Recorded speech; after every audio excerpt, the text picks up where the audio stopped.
সিঙ্গাপুরে বসবাসরত দুই আলোচিত সমালোচিত বাংলাদেশি ব্যবসায়ী মোহাম্মদ আজিজ খান এবং সাইফুল আলম মাসুদ অর্থ পাচারের অভিযোগে তদন্ত চলাকালীনই তাদের ব্যাংক হিসাব ও সম্পদ জব্দ করেছে বাংলাদেশি কর্তৃপক্ষ, এমন দাবি করেছে সিঙ্গাপুর ভিত্তিক সংবাদ মাধ্যম দ্য স্ট্রেটস টাইমস।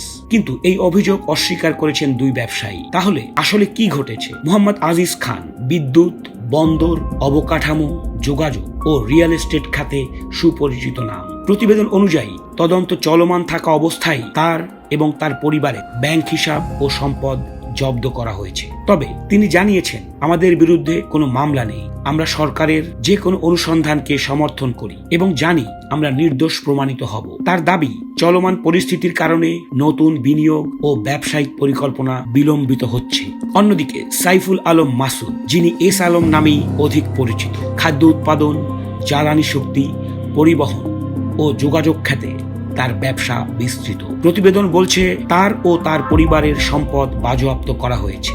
এই তদন্তের ফলে তার ব্যবসায়িক কার্যক্রমে ব্যাপক নেতিবাচক প্রভাব পড়েছে বলে জানা গেছে। তবে তিনিও অভিযোগ অস্বীকার করে বলেছেন, তারা আইনের প্রতি শ্রদ্ধাশীল এবং তাদের কার্যক্রম স্বচ্ছ।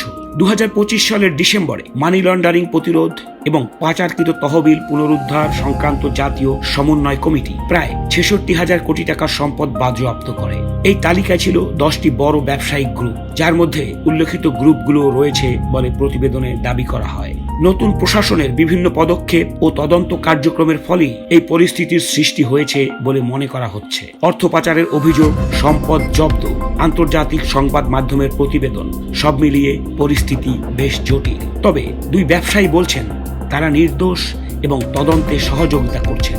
এখন দেখার বিষয় তদন্তের চূড়ান্ত ফলাফল কি দাঁড়ায়। গণকণ্ঠ ক্রাইম স্ক্যানার সেই দিকে চোখ রাখছে। সত্যের সন্ধানে আমরা থাকব সব সময়। Crime scanner.